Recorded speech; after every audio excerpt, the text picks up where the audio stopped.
Hello and welcome to another jungle tutorial, and in this one we are going to be looking at some advanced jungling pathing practices. Try saying that 10 times in a row very quickly. And while we've been covering jungle route, clear efficiency, vision tricks, and how to avoid being detected while moving around the map, what we haven't talked about is how we read the map and use additional pathing practices within that framework to gain even more advantages that can let us win games very quickly. We are going to talk about reacting and predicting enemy jungle movements and getting advantages from that, how you should path in order to do these things. We're going to look at what I'm calling the loop path method, which is probably one of the most powerful pathing tools available to you at the moment. And finally, we're also going to look at how we can control zones before we either invade or don't invade and take enemy junglers out of the game based upon our early game actions. So before we get into the meat of it with some very detailed examples on challenger players as well as an example or two of my own, let's run down good pathing practices that you should use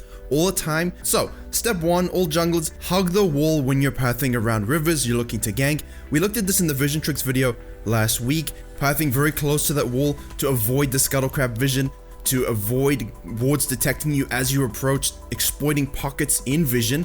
And the same thing here as Kha'Zix shows us, moving up to counter jungle, because from here he would not be detected by a ward in the side bush on mid lane, and so if he wanted to gank he could, and if he's counter jungling he would also be undetected. And that's the whole goal here, to give away as little information as possible while gaining a lot of information that you can use against the enemy jungler. And that's a byproduct of invading. If you're sitting in your own jungle all the time, you're not going to have any of this. Step 2 is, of course, when you are counter jungling, either leaving behind vision, or if you're unsure where the enemy jungler is exactly, in this case the Kha'Zix reacted to Xin being on the top side, so he knows he's not there. However, to be safe, you drag the camp into the bush, you drag the camp in the direction you want to head next. If you have vision, you don't want to be caught in the insect tape when the enemy jungler surprises you because you don't expect him to be there. Thirdly, make sure you are respecting waves as you move around the map. In this case, the Kha'Zix is waiting. As waves are mirrored, he can tell when exactly it will be free to go, and then he takes away the Krugs. But at the same time, as he's taking the Krugs, you can see our 4th point, kiting the camps properly, good camp management to make sure you are maintaining as much health as possible. All of this, by the way, is simply from a trigger of the Xin level 2 ganking on the top side, but he's employing these pathing practices subconsciously. He knows what to do, he doesn't have to think about it, he can focus on his game plan while doing this, and that's why it's important to just identify and go over and make sure we have all of this under our belt. And now again, Kha'Zix, after taking that camp, he's waiting around. Don't be impatient if you're in the lower MMRs, wait for the wave. You see the Rakan is coming back to the lane, there's no need to rush it. You've got vision near the raptors, you know that you'll see Xin coming.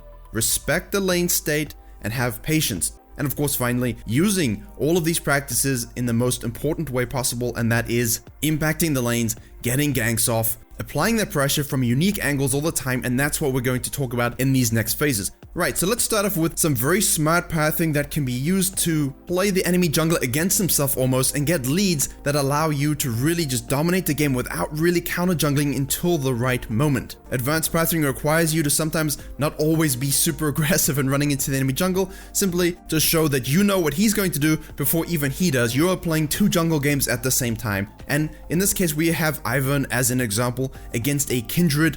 Both have challenger level LP, and in this case Ivern, you know he's not going to smite the first camp, there's no point doing that. You're going to save that for scuttle, for second buffs, for invades. So in this case he does his red, he does his raptors, he does his wolves. Now based upon the leashing information and pre-minion spawn information that they had, they know that Kindred started on the blue buff, and given that Kindred will be level 2 before Ivern will be level 1, that means he's anticipating Kindred to try and exert that dominance and attempt to steal his red. Now upon returning to his red, I don't see this a lot from pretty much any mid or low MMR players, and not even in high elo. You simply run straight to the red without consideration of your angle of attack. It's the same as ganking. Your angle of approach is everything. The Ivern in this case, if he is right, yes, if he is right that the Kindred is on the red buff, what good does running at Kindred do? In this case, it gives Kindred vision of Ivern approaching before Ivern can see Kindred, and thus you lose the element of surprise. It gives Kindred the ability to position before you because you have no idea what they're doing. So in this case, loop behind the wall, that's why it's there, it's really useful, and the Kindred will not have vision of you approaching, thinking that you've probably gone to the top side to take your blue, the crab, probably even take Kindred's red away from them. Now because of Ivern's slightly delayed approach, He knows that it will be fully charged in a second, and he walks up and consumes it just above the smite amount of a level 2 jungler, which means Kindred could not have stolen that away no matter what they wanted to do. And with a good rotation by his bot lane, they're able to secure that first blood. He anticipated the Kindred's behavior, he knew what they would be trying to do, and his timing was immaculate to the point that it could not have been played any more perfectly, and now he has a huge lead. How does he use this advantage to gain more control of the game? Well, after taking the crab, he hugs the wall and rotates behind the mid lane. When you see the enemy mid is a champion who can hard push, and you are the jungler with the lead, it is one of the best things you can imagine, because you know, even if the enemy jungler comes to counter gank, like Kindred will feel like they need to do in this case because of their terrible start, it gives you that possibility of taking a double kill, of getting even more of a lead. And now level 4 to level 2, you can go and take your blue buff, charge up your Grump, and go back to base knowing that the Kindred, if you play this correctly and path well, is basically out of the game. And you don't have to be Ivan for this, you can be anyone. If you maybe started on the blue and you did your wolves and you anticipated the Kindred invading your red, you can use the same pathing and go and secure that, outsmite them, beat them 1v1. If your laners don't rotate, you have that power to path in a way that predicts the enemy's movements and surprises them completely because they didn't anticipate you to be where you were. And now in this case, from base, don't go do your Krugs, don't relax, don't let up the pressure, head straight back to mid lane with your mid laner, pick up another kill, and now remember, residual vision, or even just watching as the minions see you walk in a direction after a gank, can give away information about your intentions. And if you're a high elo player watching this, you really don't want to do that because you know they're going to process that and anticipate where you're going to be. He rotates behind the mid lane, through the river, drops a pink ward outside the red bush. If you have the lead, if you have that river zone control, make sure you've got the control wards in the enemy jungler to give you as much information ahead of time as possible. You can take their raptors, you can semi-tower dive the Kindred again because you are level 5 to level 3, and you have a Lysandra, and when you pick up that kill, you flash a Mastery for emote because the game's pretty much over. And what Ivan did at the end there was a little mini loop. So let's look at what I mean by saying the loop method and how it can be employed to really snowball a lane and yourself while giving you counter jungling accessibility and jungle tracking possibilities. Now, because Kindred got so abused in the last example, let's use one where they're the one doing the abusing. So when we join them in a very standard clear, red to opposite side scuttle, into blue, into Grump, gives you level 3, employs good pathing practices even though it's their scuttle that they have control of, sticking close to the wall, so even if it was the enemy scuttle, they would not be detected. However, upon the realization that, hey, it's my scuttle crab, Kindred walks into the enemy jungle, puts a nice vision ward down. You don't want to go too deep, you don't want to be detected, because what you're trying to do at this stage is flank from behind, having a good angle of approach, especially when the lane is pushing in your favor. The gank doesn't go so well, so what you do is you retreat, pretending to go off to counter jungle, and because you pretty much know at this stage they probably didn't have vision of that area given how they behaved when you ganked, you know you can simply walk all the way around. Don't forget, pay attention to the mini waves, respect lane states, and then flank from behind and get yourself off. Probably a little aggressive, but nonetheless well executed tower dive where Kindred comes away with 2 kills for their team. So how many times have you, if you are not a super high elo player, have you tried to gank and it not gone well, and then you just retreat into your own jungle? In this case, you know the enemy jungle isn't going to be this side because they started on the red side and you saw them go to the top side because as a good citizen of the jungle, you warded that pixel bush. Well, in this case, you know you're free to loop around, mini loop, go around the map and attack them again, but from an even better angle of approach. However, that's not all I mean. For combining good pathing practices with your clears, with lane pressure, with counter jungling, that's quite difficult to do. So let's watch how the Kindred manages to do that using this method. But again, a quick addendum. Kindred went back into their jungle to take the wolves and then wanted to clear raptors and Krugs before obviously heading back down to the bottom side. However, because upon noticing and seeing that, it's possible the Rexa had counter jungled given Kindred's long presence in the bottom lane, it's important to take that slightly defensive pathing around the back of the bushes just to make sure if the enemy jungle isn't setting a trap for you in case they're wandering around. You don't want to be caught out just running through your jungle with no vision and no idea where they are. So let's skip to a different game where the situation is remarkably similar and we can employ the full loop in order to really basically just put a nail in the coffin, punishing the enemy's mistakes and taking control of everything. The Kindred in this case, instead of going for the gank on the bottom lane as it doesn't seem safe, is going to counter jungle the Krugs first before doing so. However, the enemy Evelyn shows up, forcing Kindred to back away. Our Kindred is going to loop back into the red bush and Evelyn gets slightly greedy. She does not have flash from an earlier event in the game and shows ever so briefly going back and forth, and that slight twitch gives Kindred the go button to put a ward down and attack. The Zed had lane priority in the mid side,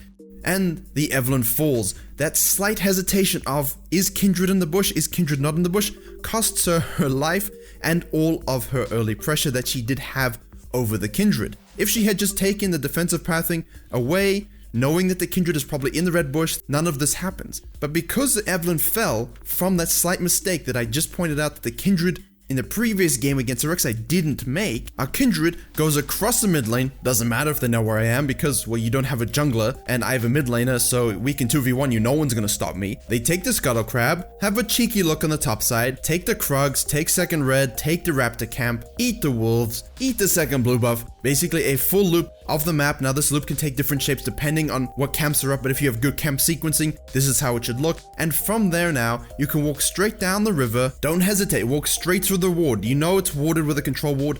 Most of the time it's going to be like that. Don't hesitate, just go. Tower dive them, you have the Kindred ultimate, and because you see the Evelyn who didn't have much else to do on the map, on the top side, you can take her red, you can take her Krugs, you can clear the control ward, you can take your Grump, and you can go back to base. So all of what started was a level 3 Krug invade counter jungling was interrupted by Evelyn, who Kindred subsequently punished in an ironic twist, and then did a full loop of the map before returning to the bottom lane, diving with ultimate, and then taking even more camps than Kindred had planned to in the first place. Who do you think jungled better than this one? Yes, they stayed out longer than you would anticipate, but that's also what I talk to you about. Sometimes chaining events together, extended sequences staying out longer than you anticipate you normally would, simply to get your lanes ahead, to get yourself ahead, can be a very good play if the enemy jungler has either died in front of you, has, I don't know, suicided with a tower dive, isn't managing their camps well. If you can stay out this long and do as much as this Kindred did just by looping around the map, then you're gonna have such a lead when you go back to base and then go back and gank that no one's gonna be able to touch you. And now I mentioned in those examples controlling the rivers, and all I mean by that is if you are the early game jungler, if you have a great ganking kit like a Rek'Sai does, and this is one of my examples, when you have the mental lead over the enemy jungler, they don't want to fight you in the river, or perhaps you're just fast and you take a unique path. In this case, I start on the blue side, get Scuttle and clear all of that so I can level 3 gank on the top. Well, then I can roam down into the enemy jungle, and that's hopefully what you're taking away from this, is often junglers just coast through, pass through the enemy jungler's jungle after a gank and a kill because you know they will not fight you, you have lane priority, you have the level lead. I see the Gragas on the red. That means I'm gonna go straight across the mid lane, I can clear my bottom camps. I actually see that the Gragas didn't take the Scuttle Crab early, he was so concerned with his buffs, and from there I can have a nice angle of approach on the gank in the mid lane. Now because I saw the Gragas during red, it's most likely he was taking those top camps, and so when he comes to counter gank, my gank, well, doesn't really matter. I have a level lead, my cat has a level lead, and we can easily grab a double kill. Now that wasn't a loop method, it was just a river control method. By ganking early on the top side gave me priority to invade and gather my enemy's location, which gave me the ability to clear my own camps and sort of do a figure 8 around the map, and from there I can go back to the top lane through his own jungle and get another gank off on the top. And then as I hug the wall very tightly to avoid any vision around the potential side bushes in the mid lane, my Katarina goes in a little too soon before I'm able to do any damage to the Jace. I also missed my Q, so that's probably a missed opportunity. But then I can use Rek'Sai's map scaling to attack the bottom lane and pick up a nice kill steal because, you know, I made the effort to come down here. And I was gonna gank and get kills with you anyway, I might as well snack on something in the meantime. And now, that's the same thing as a Kindred. I didn't loop though, I just controlled the river up and down, weaving in my map mobility to take my camps, and ganked every lane, had presence. And we can fast forward slightly, but that will allow me then to, after a gank in the mid lane, go and invade the Gragas' second red buff, 1v1 him and get out. I don't exert my lead blindly, I only go in where I know where the enemy jungle is gonna be, I know I can completely remove him from the game, and I have ganked enough on the lanes and controlled the river so much that there's no way he can gank because of vision control, fear of running into me, and the fact that you're permanently in a lane means that his pathing is completely muted while you have control of the entire map, and when the time is right, you invade, you kill him, and you end the game. So using either the loop method, like the Kindred did earlier, to get some huge experience leads by farming and then camping that same lane, you can also use the river control method to simply control each lane, deny the enemy jungler the ability to do anything, and then invade and basically put boot to neck, as it were. Or in this case, claw to belly, whatever you like. As we close this video, you will now see another Kindred doing some crazy things to get marks, and summarizing that, all of these practices will give you such a mental lead on the enemy jungler because he will never know where you are, you will always be in prime position to rotate, you will always have control of the rivers,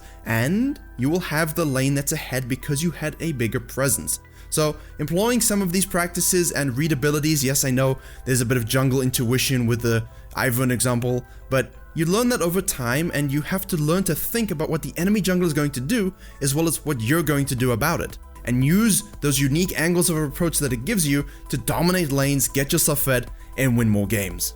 Thank you very much for watching. Please like, share, and comment if you were able to learn and enjoy something at the same time.